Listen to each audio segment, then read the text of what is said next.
स्वागत छ तपाईहरुलाई अनलाइन एजुकेसनल युट्युब च्यानलमा। आज फेरि हामी क्लास 10 को म्याथको विषयमा चर्चा गर्छौं, जसमध्ये हामीले क्वेशन नम्बर 7 को ए लिएर उपस्थित भएका छौं। थेमेलबाट पनि तपाईहरुले पक्कै पनि बुझिसक्नु भयो होला। हामीले 3 पोइन्ट अभ्यासको चर्चा गर्नेछौं। त्यसैगरी क्वेशन नम्बर 7 भन्दा पहिलाको पाठहरु हामीले बनाएर हालिसकेका छौं। त्यहाँबाट पनि तपाईहरुले गएर हेर्न सक्नुहुन्छ। लिस्ट त्यसको डिस्क्रिप्सनमा पनि छोडिदिएका छौं, त्यहाँबाट पनि गएर तपाईहरुले हेर्न सक्नुहुन्छ भनेर जानकारी गराउँदै हामी आज यस क्वेशन नम्बर 7 को ए देखि लिएर यस पाठमा उपस्थित भएका छौं। जसमा क्वेशन नम्बर 7 को ए मा भनेको छ रु 50,000 को वार्षिक 10% ब्याज दरमा 2 वर्ष 6 महिनाको अर्धवार्षिक चक्रीय ब्याज र मिश्रित धन पत्ता लगाउनुहोस् भनेर भनेको छ। सो यस्ता क्वेशनहरु हामीले कति नै सल्भ गरिसकेका छौं। तपाईहरुले यदि हेर्नु भएको छैन भने पक्कै पनि यसलाई सल्भ गर्न सक्नुहुन्छ भनेर आशा लिँदै हामी यस क्वेशनलाई सल्भ गर्ने प्रयास गर्छौं। सबभन्दा पहिला हामीले यहाँ जे दिएको छ त्यसले हामीले सार्नु पर्ने हुन्छ। सो हामीले यसलाई सार्छौं। सावा हामीले यहाँ कति दिएको छ रु 50,000 सावा दिएको छ। त्यसैगरी वार्षिक ब्याज दरमा कति दिएको छ 10% दिएको छ। सो 10% दिएको छ र 2 वर्ष 6 महिनाको लागि दिएछ भनेपछि हामीले यसले वर्षमा कन्भर्ट गर्नुपर्छ। सो 2 वर्ष 6 महिनाले लेख्छ। 2 वर्ष 6 महिना भनेको 2 इन्टु 12 प्लस 6 गर्छौं भने यो महिनामा आउँछ हैन, महिनामा आउँछ। सो बादमा 24 छ 30 महिना। अब यसले वर्षमा लेख्दाखेरि 12 ले हामीले डिभाइड गर्नुपर्छ। सो 30/12 = 5/2 वर्ष। यसले वर्षमा गयो। अब यो वर्षमा गइसकेपछि हामीले सूत्र लगाउनु पर्छ। अर्धवार्षिक चक्रीय ब्याज हामीले हाफ कम्पाउन्ड इन्ट्रेस्ट = व्हाट गर्नुपर्छ। यहाँ हामीलाई थाहा दिएको छैन। सो हामीलाई यहाँ पास चक्रीय मिश्रित धन पनि थाहा छैन। चक्रीय मिश्रित धन पनि दिएको हामीलाई छैन, त्यो हामीले निकाल्न पर्नेको छ। So compound amount = what. अब सूत्र अनुसार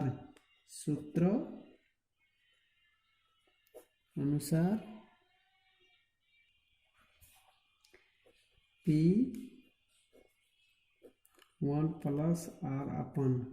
R/100/2 यो 2 इन्टु 2 कति किन गरेको भनेको यो अर्धवार्षिक भनेको हुनाले हामीले 2 ले इन्टु गरेको हो। सो -1 यो कम्पाउन्ड इन्ट्रेस्ट भएको हुनाले हामीले -1 गरेको हो। सो अब हामीले P = अब यहाँ 1 + R = 10/100 इन्टु 2 गर्ने, त्यसपछि 5/2 इन्टु 2 -1। सो P = 50,000 दिएको छ इन्टु 1 प्लस अब 100/2 गर्छ। त्यसपछि यसलाई 200 ले डिभाइड गर्दाखेरि 0.05 को पावर 2 कट्छ 5 हुन्छ -1। अब रु 50,000 अब 1.05 को पावर 5 -1 गर्दिने। सो रु 50,000 इन्टु अब यसको पावर 5 गर्दाखेरि 1.27621 -1 हुन्छ। सो -1 घटाइदिने, बाँकी कति बच्यो 50,000 इन्टु -1 गर्दाखेरि 0.27621 हुन्छ। अब यसलाई 50,000 ले गुणन गर्दिने। सो रु 13814.05 यो के भयो HCI भयो। सो अब यति भइसकेपछि हामीले चक्रीय मिश्रित धन निकाल्न सकिन्छ। सो चक्रीय मिश्रित धन CA = P + CI। सो अब यसैमा P भनेको हामीले कति दिएको छ 50,000 प्लस CI भनेको कति दिएको छ। CA भनेको यो 13,814.05। सो यसैमा दुईटैमा जोड्दिने। अब यो कति हुन्छ 63,814.05 आन्सर भनेर हामीले यसै सल्भ गर्न सकिन्छ। सो त्यसैगरी क्वेशन नम्बर B मा भनेको छ 8% चक्रीय ब्याज दरमा 3000 को 1 वर्ष 6 महिनाको अर्धवार्षिक चक्रीय मिश्र धन र चक्रीय ब्याज पत्ता लगाउनुहोस् भनेर भनेको छ। सो हामीले त्यसै अनुसार सल्भ गर्छौँ। सबभन्दा पहिला हामीले जे दिएको छ त्यो हामीले सार्नुपर्छ। सो यसले तिनटै कुराहरू दिएको छ त्यसलाई हामीले सार्छौँ। अब यहाँ चाहिँ जम्मा 3000 दिएको छ र ब्याज दर 8% दिएछ यहाँ। त्यसै गरी फेरि 1 वर्ष 6 महिना भनेको टाइम दिएछ। यो टाइमलाई हामीले वर्षमा कन्भर्ट गर्नुपर्छ। सो यसले 18 महिना भयो, 18 महिनालाई वर्षमा कन्भर्ट गर्दाखेरि हामीले 12लाई डिभाइड गर्नुपर्छ र 12 डिभाइड गर्दाखेरि 3/2 हुन्छ यो वर्षमा कन्भर्ट गरिसकेपछि। सब हामीले वार्षिक चक्रीय मिश्रधन र वार्षिक चक्रीय ब्याज भनेर निकाल्न भनेको छ। सो यो दुईटाको प्रवर्तन लगाउन भनेको छ हामीलाई। अब सूत्र अनुसार हामी जान्छौँ। CA = P 1 + R अपन 100 × 2 2 × 2 किन गरेको भन्दाखेरि हामीलाई हाफ इयरमा भनेको छ। सो T × 2 पनि गर्नुपर्छ र -1 यो सरी -1 यसो भन्नु -1 गर्नुपर्छ यो -1। सो P भनेको रु 30,000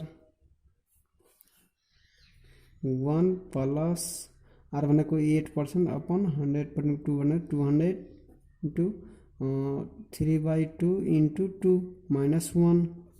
सो 30,000 इन्टु अब यसले डिभाइड गर्दाखेरि 1 +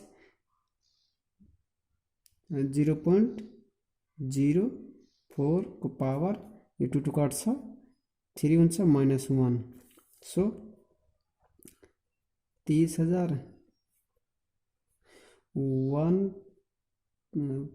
पॉइंट गरिदिने दुईटी जोडिदिने 1.04 को पावर 3 -1। सो 30,000 इन्टु इसको इन्टु गर्दाखेरि पावर 3 गर्दाखेरि 1.124864 -1। So 30,000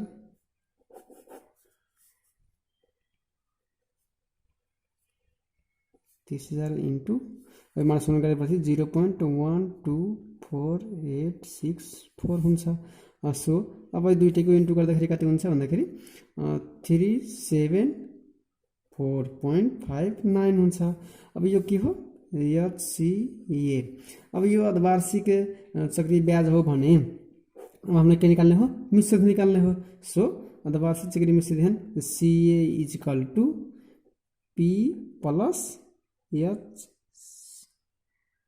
HCA। अब P मा कति दिएछ 3000। सो रु 3000 प्लस रु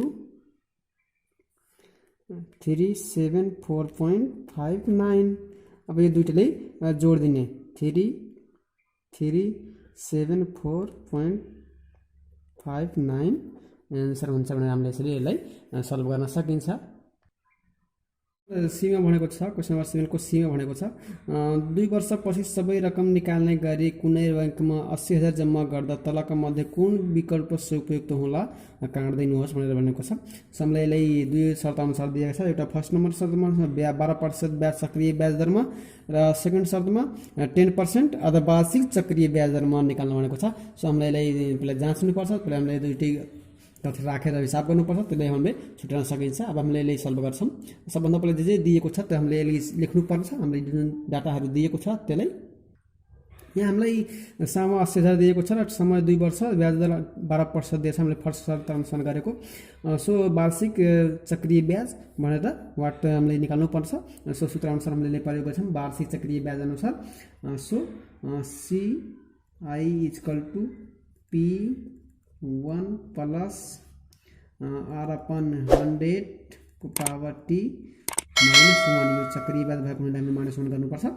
सो P 1 + R भनेको 12% भनेको 100 अपन T भनेको 2 -1।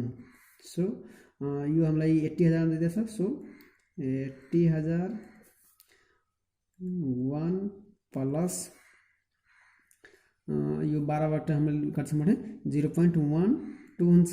यसको पावर 2 -1 सो 80,000।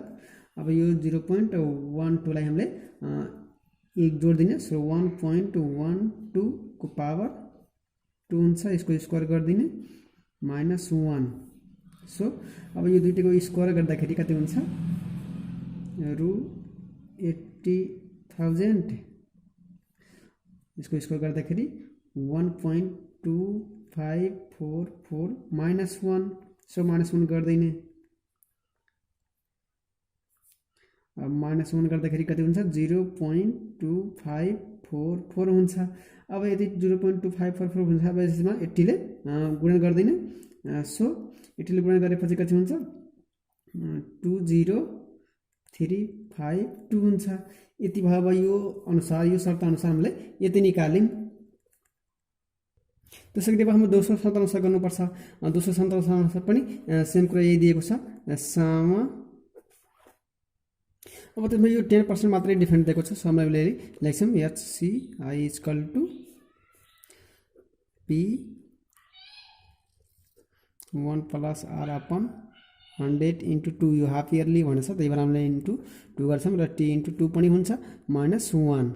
सो P भनेको 80,000 1 + 10/200 पावर T भनेको 2 वर्ष दिएछ, 2 2 4 हुन्छ। सो यसलाई हामीले एकचोटि 4 पनि लेख्न सकिन्छ।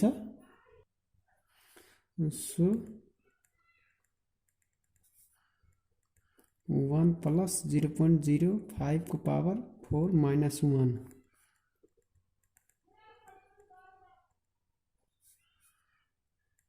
1 + 1.05 को पावर 4 -1 80,000। अब यो 1 को पावर 4 गर्दाखेरि यसको भ्यालु कति हुन्छ 1.21550625 -1। सो 80,000 इन्टु, अब यो 1 यसबाट घट्छ भने 0.2155022625 हुन्छ। अब यसमा इन्टु गरिदिने। सो इन्टु गर्दाखेरि 17240.5 हुन्छ।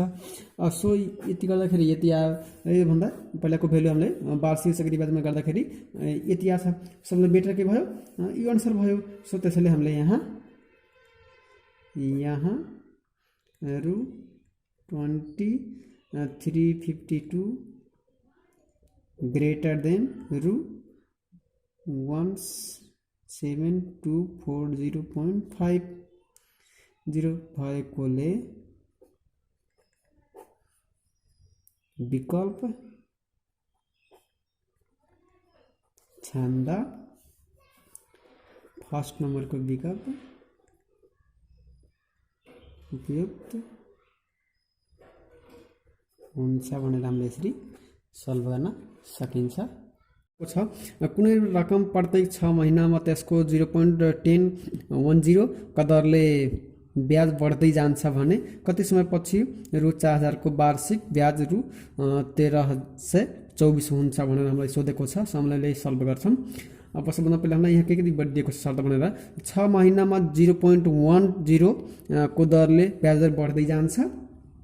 त्यसको कारण 1 महिनामा कति हुन्छ भन्दाखेरि हामीले 6 ले डिभाइड गर्नुपर्छ। सो 1 महिनामा यतिको दरले अथवा यतिको दरले ब्याज बढ्दै जान्छ भनेर हामीले यहाँ 0.10/6 को दरले ब्याज दर बढ्दै जान्छ। 1 महिनाको यो हो। अब 1 महिनाको यति हो भने हामीले 12 महिनाको कति हुन्छ 12 ले इन्टु गर्नुपर्छ। सो 12 महिनाको 0.10/6 हो है, /6 इन्टु 12 को दरले ब्याज दर बढ्दै जान्छ। सो अब यसको हामीले 6 1 जा 6 6 2 जा 2 हुन्छ। सो यसले हामीले के लेख्न सकिन्छ 0.20 को दरले ब्याज बढ्दै जान्छ भनेर हामीले लेख्न सकिन्छ। सो यस्तै अब फेरि हामीले यहाँ आर इक्वल टु प्रतिशतमा जाँदाखेरि यसरी गुणन गर्नुपर्छ। त्यसै गरी हामीले 0.2 इन्टु 100 इक्वल टु 20%, यो हाम्रो के भयो आर भयो। अब यति भइसकेपछि हामीले सामा हामीले कति दिएको छ, हामीले यहाँ सामा दिएको छ, सामा पी इक्वल टु रु 4000 अनि चक्रीय ब्याज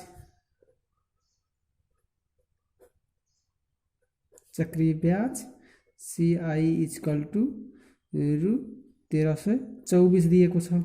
अनि त्यसै गरी समय भनेको समय T इक्वल टु 6 महिनामा भनेको छ है, अथवा हामीले यहाँ समय हामीले निकाल्न भनेको छ, यो हामीले यो अनुसार बढ्दै गइरहेको छ भनेर हामीले दिएको थियो। सो अब हामीले सूत्र अनुसार गर्छौँ। सूत्र अनुसार CA equal to P1 plus R अपन 100 को power T। So P equal to 4000 1 plus R भनेको 20% अपन 100 को पावर T यो दिएको छ। सो 4000 अब हामीले यहाँ 1 प्लस 20 ले हामीले 100 ले 80 गरिदिने। अब यति गरी सबै अथवा हामीले भाग गरेर लेखे पनि हुन्थ्यो। सो अब यहाँ सी है के मिलेर बनेको छ भन्दाखेरि यो सी हामीले 4000 सरी यतापट्टि हो है, सी भनेको रु 4000 प्लस 1324 मिलेर बनेको छ। सो यता 4000 अनि त्यसपछि यसलाई 1 प्लस 0.20 को पावर T गरिदिने। सो अब यो भयो 5300 रु 5324। अब त 100 के छ सरी 4000 इन्टुमा छ, यता राखिन्छ डिभाइडमा हुन्छ। So divide equal to 1 plus 20 को पावर T भनेर यहाँ दिएको छ। सो अब यसले हामीले यहाँ रु 5324 डिभाइड बाई 4000 इक्वल टु 1.2 को पावर T भनेर रहनु छ। सो यसलाई डिभाइड गर्दाखेरि कति हुन्छ भन्दाखेरि 1.331 इक्वल टु 1.2 को पावर T भनेर दिएको छ। सो हामीले अब यसलाई कतिको पावर हामीले 1.2 को कति पावर गर्छौँ भने हामीले यति भ्यालु हुन्छ भने हामीले निकाल्नुपर्छ। सो हामीले अब यसलाई 1.2 को पावर 1/2 इन्टु 3 गरिदिन पर्छ। यो वर्गमूल निकाल्दाखेरि हामीले यसको इक्वल टु 1.2 को पावर T। सो अब यो दुईटीको बेस हामीले एउटै गराउनु पर्छ। सो 1.2 1.2 एउटै भयो। अब यहाँ हामीले यसले बेसको चाहिँ एउटै गराउँदाखेरि T इक्वल टु 2/3 हुन्छ, यो 2 यहाँ इन्टु हुन्छ। सो 3/2 हुन्छ। त्यसैले 3/2 equal to T। So T equal to 3/2 यो के हो टाइम समय। T इक्वल टु 3/2 वर्ष भनेको हामीले 3 वर्षलाई 2 ले डिभाइड गर्छौँ भने 1.5 वर्ष हुन्छ भनेर हामीले यसरी यसलाई सल्भ गर्न सकिन्छ। अच्छा, तपाईहरुले पक्कै पनि बुझ्नु भयो होला।